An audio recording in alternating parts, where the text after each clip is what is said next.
Hello, bienvenidos, and thank you for joining the Congressional Hispanic Caucus Institute's conference session on climate change. My name is Nina Goassos, and I am the Corporate Relations Manager at CHCI.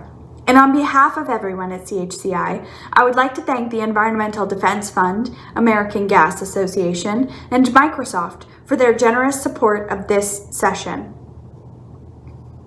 Before we begin our panel, I would like to introduce our panel host, Congressman Mike Levin, and our moderator, Vanessa Oak. Congressman Levin represents California's 49th Congressional District, which includes North County, San Diego, and South Orange County. With over 50 miles of beautiful California coastline in the 49th District, Congressman Levin is particularly concerned about protecting our beaches, oceans, marine life, and coastal businesses from future oil spills. Congressman Levin serves on the House Natural Resources Committee and the Select Committee on the Climate Crisis, and he was one of the first freshman members of Congress to endorse the Green New Deal. This panel will bring together representatives from the corporate, nonprofit, and government sectors to discuss the impact of climate change and successful environmentally friendly initiatives taking place right now. To help us moderate this critically important conversation, we're delighted to have Emmy Award-winning journalist Vanessa Oak, weekend anchor for Noticias Telemundo. Her passion for environmental issues inspired her to create Alerta Verde, a segment on Telemundo dedicated to educating the community on the importance of protecting the planet. Today, she is leading the investigative unit on environmental issues at Telemundo Network's Planeta Tierra. Vanessa is the co-founder of Sachamama, or Mother Jungle, a nonprofit organization that works to inspire, empower, and educate the Latino community on climate issues and sustainable attitudes, behaviors, and lifestyles. We hope you enjoyed the session and have the opportunity to join us for more conference sessions, plenaries, and activities throughout the week. Please follow along and join the conversation on social media with hashtag CHCIHHM20. I now give you Congressman Levin. Hi, this is Congressman Mike Levin. As a representative for North County, San Diego, and South Orange County, I know the communities I serve are already feeling the disastrous effects of the climate crisis. Our summers are hotter, our droughts are more severe, and our land is drier, creating fuel for year-round wildfires that have wiped out entire communities. We're seeing the effects of this crisis across the country with stronger and more frequent storms like Hurricane Laura devastating communities. I strongly believe that the climate crisis is the defining issue of our time and that we must take aggressive action to protect our planet. As we fight for action on climate change, we must also recognize the indisputable fact that low-income communities and communities of color disproportionately suffer from pollution and face the most severe consequences of inaction on climate change. Whether it's addressing tainted water or toxic air, rising sea levels, or worsening floods, we must tailor climate action to support these vulnerable communities that have been ignored for far too long. Climate solutions are false solutions without justice and equity at their core. Unfortunately, this president and many in the administration are content with inaction, or worse. In fact, some refuse to admit that climate change is real, instead pushing policies that would only exacerbate the problem, catering to the fossil fuel industry and corporate polluters at the expense of our air, our land, and our water. While this administration fails to take this crisis seriously, we must keep fighting to save our planet. We must create new clean energy jobs in neighborhoods that lack opportunity, invest in Black and brown communities with new infrastructure and technologies to reduce pollution and clean our air and water. This work isn't easy, particularly with this administration, but I know we can do it together. And I know that better days are ahead. And that's because leaders like you are prepared to do the hard work. I'm so grateful for the leadership of the Congressional Hispanic Caucus Institute on the climate crisis and so many other important issues. I wish I could join your climate change session today, but please know how proud I am of the work you're doing to protect our planet.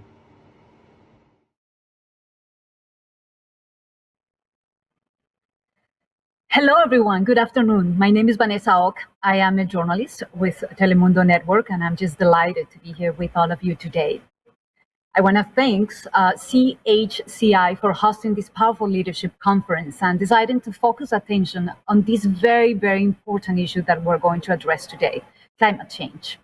I want to take a moment to acknowledge the time that we're going through. It's been more than 6 months into this pandemic, and we truly never thought that our lives would change so radically, that our economies would just fall and our planet will come to a complete stop. In the middle of all this, I think it's a good time to breathe and reflect on the way that we're living our lives, especially on the way that we relate to nature and our planet. In these difficult months, we have learned a couple of things. One is how fragile we are as a civilization and how much we depend on the well-being of our planet to survive. And at the same time, we have seen the broken relationship that we have with nature. Protecting our planet and its resources is essential to making sure that we are going to be fine and our families are going to be fine. From individuals to large corporations, we can all and we must do our part.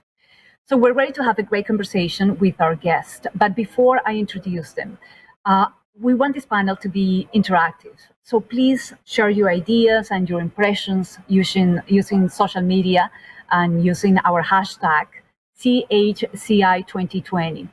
If you would like to ask questions to our panelists, we're going to have a couple of minutes at the end of the conversation, so you can just submit them in the Q&A on your screen. So with that, I'm just delighted to invite our experts today. So first, welcome Mark Magaña. He is the founding president and CEO of Green Latinos. Welcome, Mark. We also have with us. Gracias, Mark. Thank you. We also have with us Michelle Patron. She's the Director of Sustainability Policy at Microsoft. Welcome, Michelle. Thank you, Vanessa. It's good to be here. Great. We also have Richard Mayer. He's Managing Director of Energy Market Analysis and Standards at the American Gas Association. Welcome, Richard. Glad to be here. And we also have Esther Sosa. She's in Political Affairs at the Environmental Defense Fund. Welcome, Esther. Excited to be here, Vanessa. Great to have you. Okay, so I would like to start with you, Mark. According to a poll conducted by Latino Decisions, over 70% of Latinos have personally experienced the impact of climate change in their states. And they want to see policies to stop climate change and to stop these impacts. Why are we the most affected community, one of the most affected communities? Thanks, Vanessa. I'd like to take a second to thank CHCI, Marco Davis, Nina Cavazos, Congressman Levin for all his hard work, and my fellow panelists today. This is a very important topic, and it's very appropriate for what we're experiencing in 2020 that we should be talking about it and addressing it in a significant manner. Latinos are what I like to call cultural conservationists.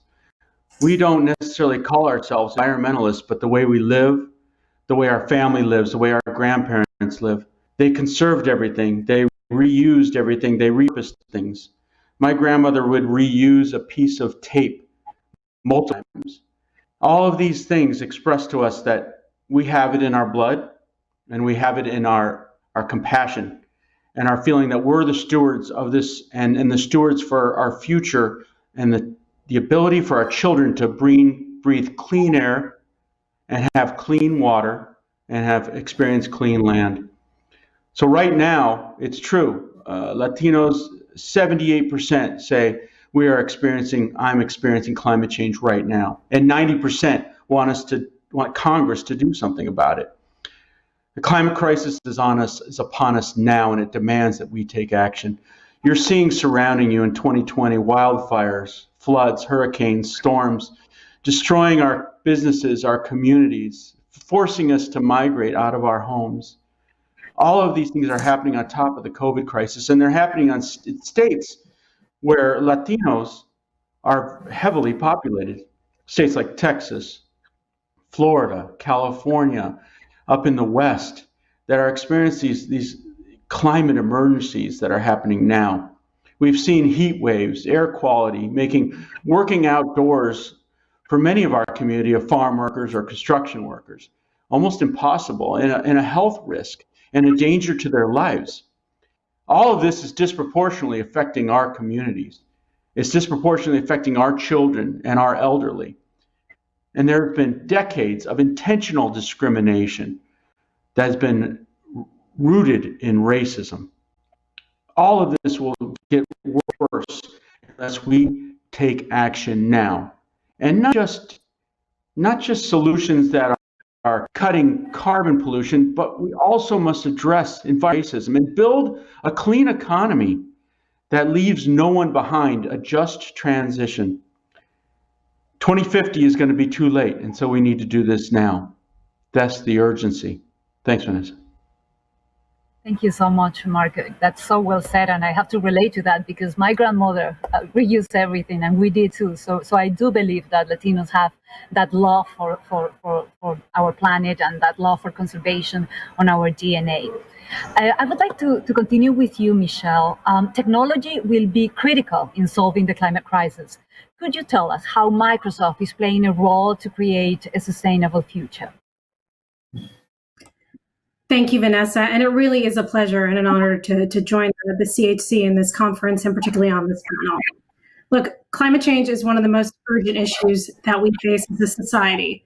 And science is telling us that we have to move faster and we have to do more. And those of us that can must do more. And as a tech company, what that means is looking at our own operations and removing as much carbon as we can, reducing our water footprint, minimizing our land footprint, reducing our waste in all of our operations. But it also means putting technology in the hands of communities around the country and around the world so that they can accelerate solutions. And that's exactly what Microsoft plans to do. So in January of this year, Microsoft committed to be carbon negative by 2030, not just across our operations, but across our entire supply chain. And to keep going until we've removed all the carbon that our company has put in the atmosphere since we were founded in the 1970s, essentially paying down our climate debt. In addition to all of the investments that we're going to be making to accomplish that goal, we've also set aside $1 billion in a new climate innovation fund to help support emerging technologies to reduce carbon and get them from the lab to the market. But it's really the technology that we think can scale at the pace that we need. And that's where technologies like advanced computing and artificial intelligence will really play a huge role. We have a program called AI for Earth, where we put technology in the hands of communities around the world, along with grants and training to help them use this technology to better measure, monitor, and manage natural resources, water levels, water quality, air pollution, the risk of wildfire, and all of the types of natural resources that we see are endangered and that are threatening our communities. Just to give you an example of the type of groups that are working on this, one of our AI for Earth partners is the Leadership Council for Justice and Accountability. They support residents in California's Central Valley, where we know water is a huge problem. And they're putting AI to work to help measure the groundwater levels, understand where there's going to be domestic well failures, and help the local communities and the local governments understand how much of the population is at risk of not receiving water. Another organization is using AI to look at urban heat maps to understand the risks that our city dwellers are facing in terms of the concentration of heat. Look at what efforts have worked and modeling out scenarios to really help protect our vulnerable populations. So it's both looking at how we minimize carbon and the natural resources used in our own operation, but it's that technology where we see the most promise to really accelerate the solutions for our communities. That's wonderful to hear, Michelle. And I mean, definitely we will need from technology to move forward in this transformation because it's going to be monumental. So we definitely need all the help that we can get. Thank you very much for your commitment. Richard, scientists have sounded all the alarms. By 2050, we need to be zero carbon in order to avoid the worst consequences of climate change that we're seeing it today. When is the natural gas industry, that is a fossil fuel industry, planning to achieve carbon neutrality? And how are you going to do this? Well, thanks for the opportunity to discuss this vital topic. And AGA first is pleased to support CHCI and its mission in developing the next generation of Latino leaders. And to that end, to address the challenge of climate change, we are going to need positive and proactive leadership to drive meaningful solutions to quickly and effectively reduce emissions. The American Gas Association, we represent companies that deliver natural gas to homes and businesses. If you're familiar with the gas industry, maybe the images of a drill rig or a big pipeline, and those are very important stages of the natural gas production and delivery. We, AGA, represents the companies that operate the infrastructure that bring clean energy sources directly into your home or into your business. We see states and cities are pledging to achieve emissions reduction goals, future clean energy targets. That includes advancing goals of the Paris climate commitment, 100% clean energy or emissions reduction targets. And of course, there is an evolving policy conversation in Washington, D.C. about how to address the challenge of climate change and reduce emissions. Within any and all of those contexts, the American Gas Association and its members are committed to reducing greenhouse gas emissions through smart innovation, new and modernized infrastructure, and advanced technologies that maintain reliable, resilient, affordable, and equitable energy services for customers. As companies continue to modernize our natural gas infrastructure and connect new homes and businesses to the system, there are new opportunities that arise to achieve low-cost greenhouse gas emissions reductions by leveraging this new and existing infrastructure through the advancement of new technologies and through the utilization of our nation's abundant natural gas resources. Additionally, however, natural gas infrastructure can be used for renewable energy storage and delivery of renewable gases derived from biogenic sources and zero carbon electricity. And the gas system's ability to integrate these high value sources of energy like renewable natural gas and hydrogen are going to be critical components of our nation's ability to reach ambitious greenhouse gas reduction goals. There's more I can say on this, but let me just finish here by saying as the public debate around greenhouse gas emissions evolves, we believe it's essential to integrate sound analysis about the potential benefits of gas and gas infrastructure in the discussion about achieving a significantly lower carbon energy economy. Thank you, Richard. Do you have a date, a year when the gas industry is planning to be zero carbon?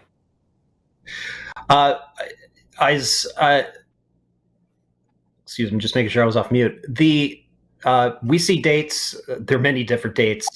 Mid-century is often the context in which this discussion around net zero carbon neutrality is discussed. We are examining these opportunities right now. We believe there are opportunities, and in fact, through leveraging these opportunities and the natural gas system, we can achieve these emissions reductions more quickly, more effectively, and more equitably for consumers and for businesses. We represent companies that operate in a lot of different policy environments, a lot of different policy contexts, and the timing of these emissions reductions change depending on where you are. In all of those contexts, we are prepared to address and participate in those policy conversations to drive emissions down as quickly and effectively as possible. Wonderful. It's important to understand and to make very clear that scientists have been very clear with the global community. We need to reach zero carbon by 2050. So we need to begin right now. And it's important to put in perspective that natural gas is a fossil fuel industry that releases carbon dioxide and a far more potent methane into the atmosphere. And this is what is creating the problem that we have today. Moving on to Esther. I wanted you to talk to us a little bit about how do you work in the local communities to advance agendas of sustainability? Right. Again, thank you again to CHCI for hosting this conversation. And thank you again, Vanessa, for moderating. I'd like to, before I start expand on that Mark made earlier, which I think is a good one, that even in spite of a history of extraction, colonialism, and exclusion, we have managed to be environmentalists in our own right through the refurbishing and repurposing, redesigning of things, right? What our opportunity is now is figuring out our path forward and how do we break free from the chains of colonization to reimagine who we are based on where we come from, with the full understanding that our ancestors were stewards of the earth. As Mark noted in an earlier point, Latinos do not have to be convinced that climate change is an issue. Right? According to the US Bureau of Labor Statistics, 60% of Latinos work outdoors, either through construction or through agriculture. So when Latino Decisions took the poll and asked whether Latinos had personally experienced climate change, it's no surprise that 55% said yes, only compared to 39% of non-Latinos. And when the Yale program of climate change and communications asked Latinos whether they thought that climate change was happening, more than 80% said yes, with 60% saying that they were extremely sure that it was happening. So again, we do not have to be convinced that climate change is real. Doubting climate change is a privilege, one that we do not have. One connection, though, that has become clearer is the one between our health, and the health of our environment. Again, our health depends on the health of our environment. We do not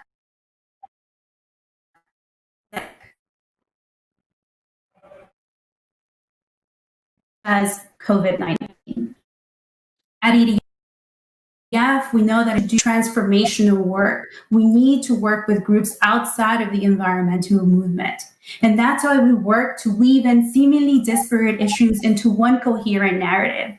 The idea is that if we address the climate issue, we will tackle all the other challenges that are plaguing our community, from health to immigration to unemployment. Like you mentioned earlier, Vanessa, in January, I never thought we would be here. But here we are. Call me an optimist, but I believe that we have a window of opportunity to start making investments in our future based on what we have seen is broken. So I'm excited for us to come into the conversation and really uplift some of the solutions that we've been practicing our entire lives. Thank you. That's wonderful, Esther. That's wonderful. And thank you for your leadership in our community and the great job that EDF do with the climate crisis. Mark, how do you see the role of Latinos in reaching a sustainable future? Our role is one of leadership. Our role is one of defending our communities. We've talked about how our communities are being discriminated against, how fossil fuel infrastructure has been purposefully placed in our communities, how our asthma rates are skyrocketing in our communities, how our children die at twice the rate of asthma than white children. All of these things demand that us as parents, us as families, us as community members take on this issue.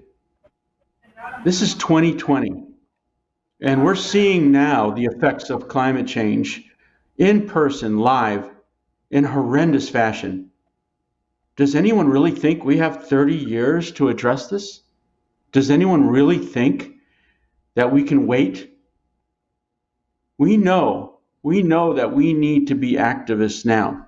We know that we need to come out in support of the Climate Crisis Act and of Environmental Justice for All Act, of a Green New Deal, and an equitable and just climate platform document. All of those things are things we should be looking at. Our communities, our families, and how we can come about, vote, support action in Congress, support action locally, in your state, in your city, in your county. All of these places should be declaring climate emergencies, and we should be declaring them now. We know that we have to slowly change how we live, because if we don't live more simply, then we won't be able to simply live. It is not an opinion, and it is not an option for us. Our children, and I have two children. I've got a 5-year-old and a 7-year-old. And I'm fortunate because I'm able to provide them with water filters, with air purifiers,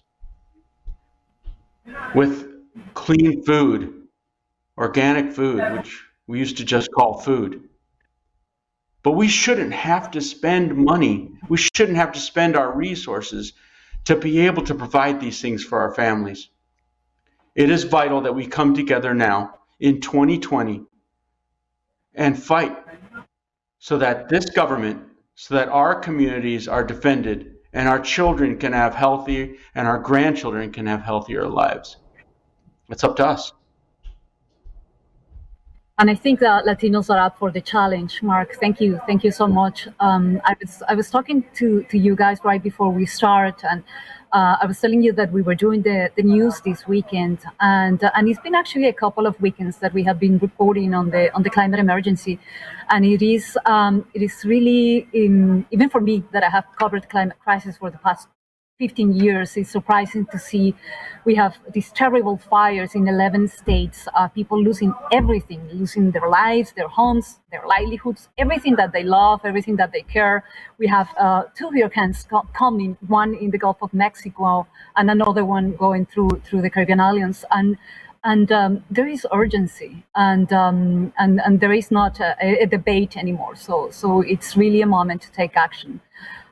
Michelle, I wanted to ask you, how is technology and how is Microsoft helping other industries or could help other industries to achieve the goal of zero carbon? I know you just said that Microsoft will be carbon neutral by 2030. So how can you help other industries achieve the same?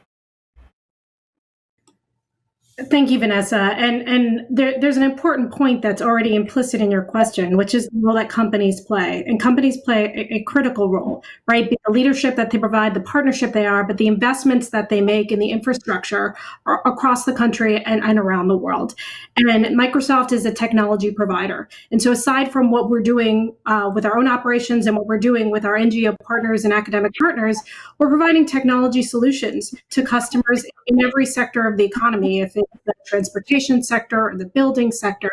And so the same technologies that we're putting in the hand of communities, we are developing solutions for our own customers to be able to track and measure and monitor and hopefully reduce. An example, for example, is buildings, right? Being able to put sensors throughout a building so you know what is happening with heating and cooling and space utilization. And then in real time can get recommendations on how to reduce that, or frankly, even automate it. We did this solution set in our own campus in Seattle, and we were able to reduce our own energy consumption by about 15%, which also significantly reduced our energy costs. So if you think of these triple wins that can come with solutions being provided that can help address climate, reduce our energy, and and help us save costs. So there's an economic benefit, there's an energy benefit, and obviously there's a huge climate and social benefit. So those are the types of solutions that we're working with other customers on. We're also showing what's possible. And when a company like Microsoft can go out there and make these kind of commitments, we're so proud to see other companies and organizations make similar commitments. We want to see a race to the top with other companies instead of the race to the bottom that people constantly, are nervous about. Wonderful. Thank you very much. Richard, today there are at least 177 natural gas power plants under construction or planned, and they will probably run for 40 to 60 years. Wouldn't it be best to invest in green technology that is already here, that is already affordable? Sure. Well, I think it's important to recognize the progress that we've made through the use of gas and gas infrastructure. The natural gas industry has led the U.S. reduction in greenhouse gas emissions.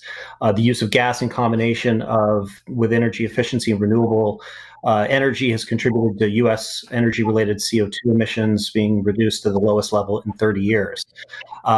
You mentioned methane emissions earlier. We can look to the segment owned and operated by gas utilities, 73% reduction since 1990, and that's in absolute terms.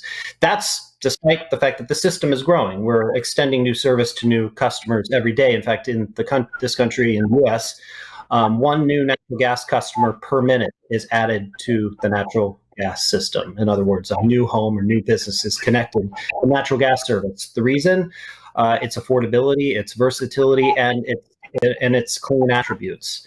But we can't rest on our laurels. We have to be looking ahead. We have to be looking at meeting these aggressive commitments where they are made. We have to understand the role and the value of gas infrastructure, gas power plants, Vanessa, as you referenced, and how they can be used not only today to continue to reduce emissions, but how they will support an energy transition and contemplating the use of this infrastructure in new and different ways in the future.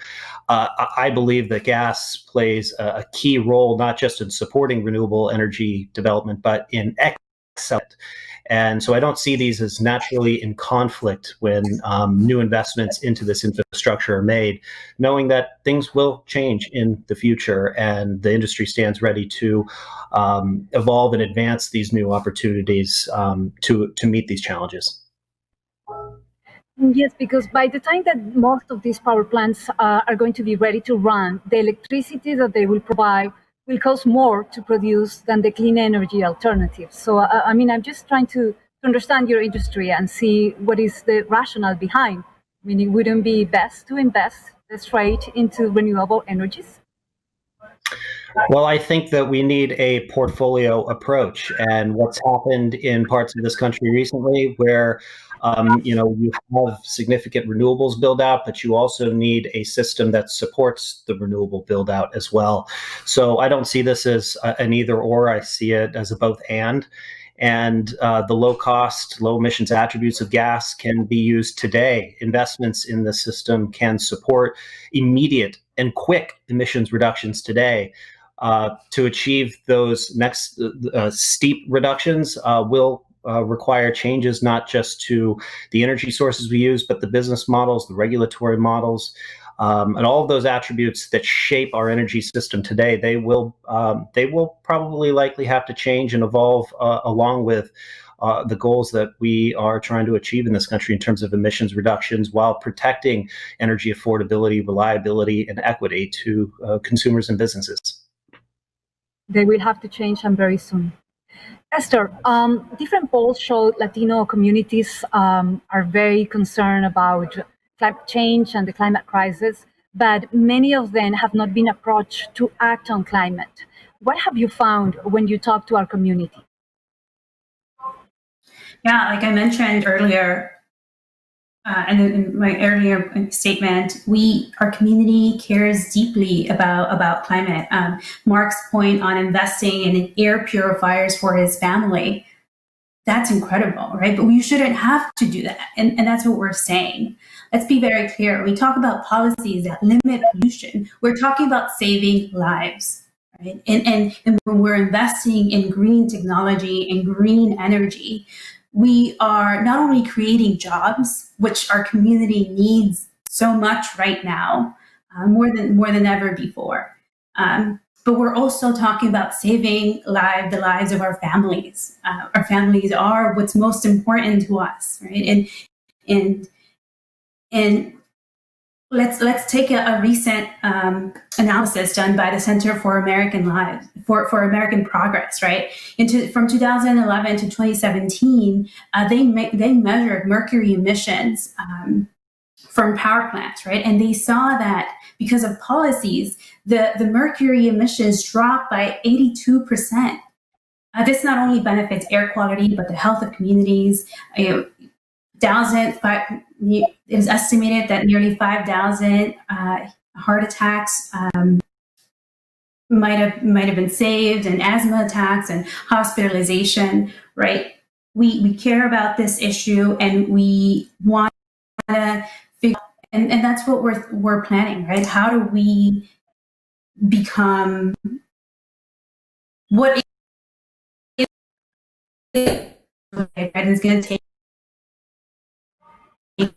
right, because it's not putting the onus on the individual, right? Like we're already doing all that we can to make this a better world, right? Now we need the help of government, we need the help of big industry to really work with us to make the change that we need. Absolutely. Thank you so much, Esther. We have 1 minute for each of you for one last question before we go to to the general Q&A. And I would like to ask you, Mark, and to all of you, where do you see the future? What is the planet that you want to leave for your two children? Well, thanks, Vanessa, and I look forward to the questions from the audience. I definitely don't see fossil fuels in our future. They've purposefully poisoned our communities for long enough. Methane gas is 87% more potent of a greenhouse gas than other fossil fuels.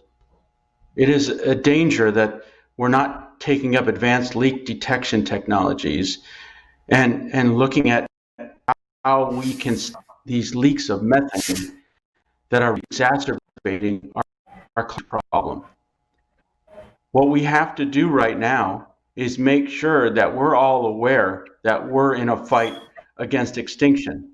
So when people say we're in an existential fight, that means against our extinction. And that we don't have the luxury of time. We don't have the luxury of sitting back and waiting for someone else to handle this, for someone else to move. We know that we need to end fossil fuels.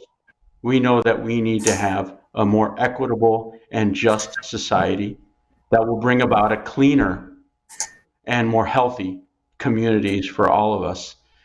And then if we come together with the possibility of being able to do that in time, but that in time is not 2050. I mean, that in time, 10 years from now in 2030, this world's going to look a lot different than it is now. But if we take it upon ourselves, if we take and grab this moment and grab it for our families and ourselves, we can do the humanitarian effort that needs so that we can have equal protection, that we can make transformative change for our communities. We have pandemics, we have wildfires, we have hurricanes. What other evidence do we need that our communities are under attack? What other evidence do we need that climate change is upon us? And if we don't move, that we're going to be the last generation that can. And I hope that that is not the case, Mark, and that we can get together and unite and really face this challenge. Michelle, what is the planet that you foresee for your children?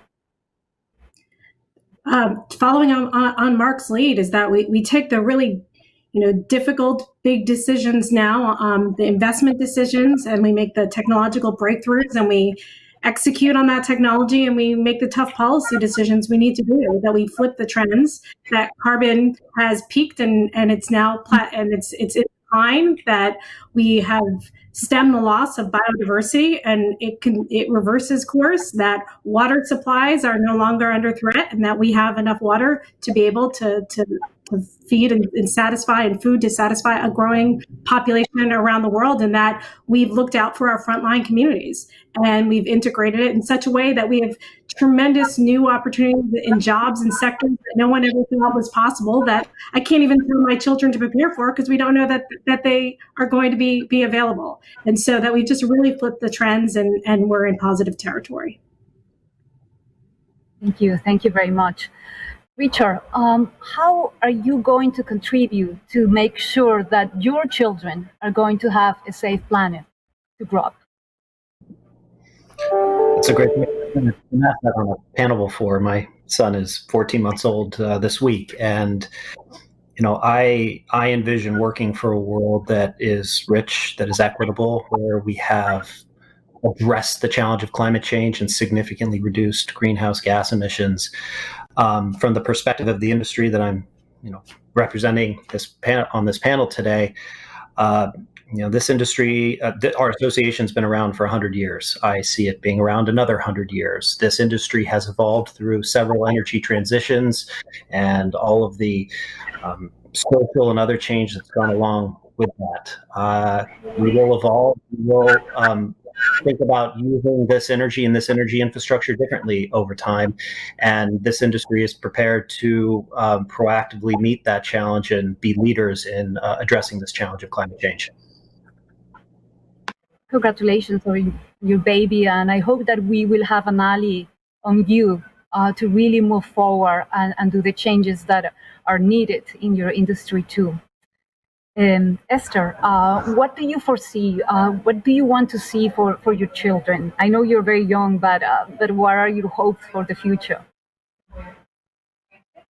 Yeah, I quite a little bit about myself. Generation Mexican American, and my parents worked really hard to get me to school and get me to be happy in my profession, my field.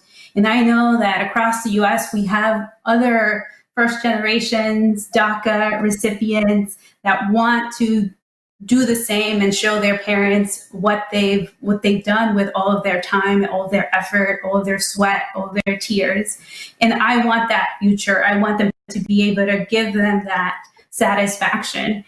We do not have to, we should not be buying air purifiers. We should not be buying water filters. We should not be buying organic food because our environment provides for that. So the future that I want to leave is one where we don't have to do all these things, where we could all thrive and survive without having an impending crisis or doom that we're looking to. Yes, you shouldn't be worried about this. I am a mother myself, and really, the love that I have for my child, it is a great mother that moved me to ask these questions and to study this issue and to see how can I be part of the solution. This is really what moved me to do this job every day. So our children and teenagers and the next generation shouldn't be worried about their survival. This is something that we need to work on it today to make sure that you guys will have a safe place to grow up. Okay, so now we have questions that people have sent us, so I'm going to read the first one. So Elaine is saying, as students and future leaders, how can we take action and make our voices heard by the government? Mark? I mentioned earlier a couple pieces of legislation that I think people should take note of. One is Congressman Gahalva and Congressman McEachin's bill, which is the Environmental Justice for All Act. It'll be getting a hearing at the end of the month or early next month. And it's something that we need to get behind. A lot of it was incorporated in the House's Climate Crisis Action Plan. And also there's been a lot of significant support for a Green New Deal, which takes into account justice and housing justice and employment justice, along with the important environmental aspects that we need to have. Finally, a significant group of environmental justice leaders and mainstream leaders came together in an equitable and just climate reform document. That's something the community also needs to be looking at and saying to itself, we can have better than we have now. We don't need to accept things as they are. Our goal isn't to be in a disastrous 2020. Our goal is not to get things back to normal. Our goal needs to be to get things better. And now is the time to do that. The young people are showing us, African American leaders, Black leaders, Indigenous leaders, Latino leaders are showing us that now is the time for us to get off our couches, to get off our Twitter, to get off our TikTok, to get out on the streets and to be active on this, because that's the only way change is going to be made. No matter who gets elected for president, we're going to have feet on the street to be able to make the changes, the significant amount of changes to our economy, to our antiquated systems, to be able to find equitable and justice solutions that we have to force our government to be able to do what's right for our communities. And that's at every level, not just the federal, but state, local. It also is in your community. You need to be able to take it upon yourself and be the solution. Find the disruptive humanitarian actions that you can take in your own community to plant some trees, to take action, and do it safely. Be masktivists. That's hard to say. but Yeah. we want to come together And talk and do that. I'm very talk excited. to each other too. Yeah. I was going to say, I was going to add that you should talk to each other. Right. Talk to each other. I remember the first time I contacted my member of Congress, I was so scared. I didn't know that people could actually do that. Right. It was until that I started working in the field that I realized that there are people lobbying our representatives all the time, like paid professionally, right? They are paid. Our representatives are paid to represent our interest. So call them, right? Whenever you have a free time in between classes, tell them what you feel, right? Tell them that you want a future for yourselves and your children, right? Tell them that you want clean water, whatever. Don't doubt yourself. I think I doubted myself a lot. I would see that I would go running and I would have, I would cough a lot, and I thought that it was just me, right? But not that it was because my environment was polluted, right? So don't doubt yourself and call them and tell them what it is that you're experiencing, because they know. And stories matter. Michelle, go ahead. I was just going to say stories matter, and don't underestimate the power of your voice. And what Mark said is rings true. It's at every level. And so calling, letters, talking to your friends and your colleagues and your family about every type of decision makes a difference. Yes, and the most powerful thing that we can all do is go out and vote and choose those representatives that have in their priorities the protection of our planet, of the earth, of the water, of our food. So that is something that is extremely powerful, and we can all do it. So that's very important. Michelle, this question is for you. So Regina is asking, could you speak more on the strategies Microsoft is taking to meet the goal of becoming carbon negative? Absolutely. So when we made our announcement in January, we just didn't have our top line goals. We began to show our work. How do we plan on doing this? So in terms of going carbon negative, we're first going to be 100% renewable by 2025.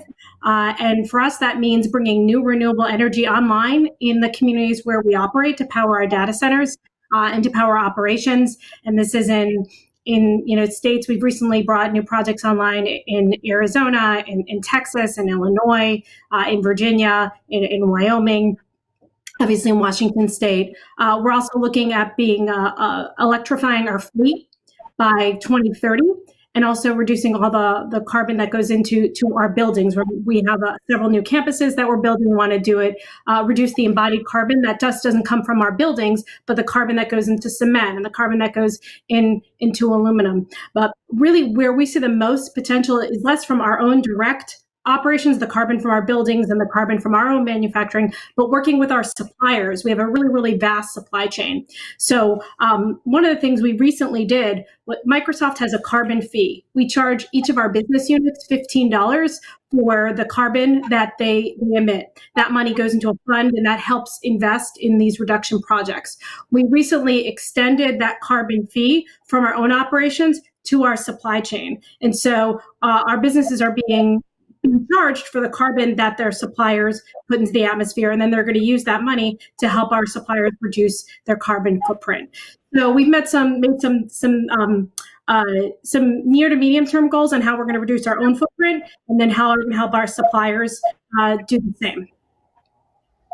And I'd like to real quick, Vanessa, commend Microsoft for taking these actions. It's important what they're doing, especially erasing their climate debt by 2050. That's their entire footprint from their history. But one thing I want to note for industry and others is that while it's important to talk about climate neutral or climate negative, that is a universal goal. That's a global goal. It does not speak to the frontline communities. It does not speak to the environmental justice communities, that because we can continue to pollute as we have in those communities and clean up other parts of our country, of our globe, and still be climate neutral or even climate negative. And so we need to be a climate negative that takes into account the pollution, the overriding pollution that's happening in our frontline communities. So Mark, if I could follow on that, this is a really, really important point. And we are trying to do better as a company, as a society, to integrate this into our work. One of the programs that we actually a few weeks ago just announced was as part of our renewable energy investments, we created a new portfolio of 500 megawatts of new solar across the U.S. So we're going to invest in new solar in underserved communities, predominantly with developers that are minority or women-owned. And we are going to take a percentage of that proceeds from those projects, at least $50 million, and provide them in grants to those communities, both in terms of helping them upskill in green jobs, deal with some of the environmental remediation and the education of environmental areas. We know that's just a start, but how do we begin to incorporate these environmental justice, important issues and priorities into our overall carbon negative investments, so that we are doing a better job in that area and making sure that those communities don't have to absorb the brunt that they have. That is It very is a start, important, but it is good recognition. Thank you. Thank you so much, Michelle. Richard, does the gas industry have something like that plan? I'm sorry, something like what in terms of what Michelle was describing? Yes, a plan to protect and give back to the communities that have been affected by the fossil fuel industry? Well, I suppose my starting point with this is that we represent companies that are in all 50 states, in most major cities. So these are companies that are in their communities, and they work in their communities. The workers from these communities are a part of these companies, and they give back to these communities. I would be happy to follow up with anyone that would like to. That's not my area of expertise, but my colleagues do work in this space, and I'd be happy to follow up with anyone on that front. Picking up on what Michelle's describing, I hear a company, at Microsoft that's thinking about the future and evolving. I see that happening all the time within the industries that we represent at the American Gas Association. I remember growing up as a kid in Los Angeles. I have a distinct memory when I was 5 years old. They shut down school because of bad air that day. And I was actually outside waiting for my grandma. And I remember taking a really deep breath, and it hurt. And it's still just that memory seared into my head. And maybe that's part of the reason I came to DC to study global environmental politics and kind of get into this work and addressing climate change from an industry perspective. But I believe gas and this gas industry is going to be part of the solution. Going back to Los Angeles today, the LA metro area has about 2,300 buses. When they've converted all of those buses to low NOx and low ultra sulfur natural gas buses, that 2,300 fleet will emit the same amount of NOx as just two buses in 1985, just a couple years before I took that deep breath. So, there is progress being made, and we need to continue to build on that progress. Great. It's important to recognize that we need to move forward fast. I mean, there is not much time. And the gas industry is still a fossil fuel industry that produces great amounts of CO2 and methane. So there is urgency, Richard. We don't have time to waste. Okay, so we have a couple of minutes for closing comments, and I would like to start with you, Mark. Thanks, Vanessa. Thanks to the CHCI for this opportunity, and to Vanessa for hosting us today. Honestly, if 2020 doesn't kick you in the butt, I don't know what will. What we're seeing now, what we have seen this year, and the urgency with which it's striking us, not just nationally, but globally. The famine, the drought, the flooding, the situations that are forcing families to migrate, families that are starving. This is a global crisis, and it is at our footstep in every state in this country. Interesting, because right now, as a youngster, I watched documentaries about moments like this, whether it was the fight against slavery, the fight against apartheid, the fight for women's right to vote, the fight, civil rights fight, farm worker fight. And I always thought, I wonder what I would do if I was alive in that moment. Would I be on Would I be in front of the baton, taking the water hose, at the lunch counter, doing a hunger strike? Would I be an activist? Would I be brave? It's interesting right now, we don't have to wonder anymore. We are in a documentary moment. We're in a moment that 20 years from now, we'll know what happened. Our children and our grandchildren will turn to us, and they'll be watching a documentary of the 2020s, and they'll say, Grandpa, what did you do? Were you there? Did you fight for us? Did you fight for our survival? Did you fight for our future? And I want to be able to say, I was there, and you were on my shoulders, so that we can be the solution for a better world. Not a suffering world that we're living in right now, but a better world. And it's doable, but the time is short. So take this seriously and come together in community, in love for each other. So it's a great opportunity. Let's jump on it. Thank you, Mark. Very powerful message. Michelle? So we need to be honest. The challenge ahead of us is hugely daunting, and we need to be sober about it. But when you have representatives, as you do on this panel, from very, very different parts of our society and from very different sectors, all wanting to move in the same direction, we still have a chance. And by working together and coming up with very innovative technology, policy, and community solutions is the only way we're going to be able to get there. Thank you. Richard? Thanks, Vanessa. I'd just like to thank my fellow panelists. I appreciate the passion and the innovation that I'm hearing from all of you. We stand ready to partner as an industry, me as an individual. I believe we have, I'm a data wonky guy, I'm a nuts and bolts guy. I think we have a lot of solutions that we can bring to the table to address all of these challenges. When the rubber meets the road, this infrastructure, this fuel is going to be used differently in the future. It can be used today to meet our challenges, and we're ready to help. Wonderful. Esther? As I mentioned earlier, now we have a window of opportunity to really make the transformational change that we need. I know that we are physically, mentally exhausted. We're dealing with a lot. But let's not lose focus now, because the lives of our families are on the line. COVID-19 exemplified how truly unequal our society is.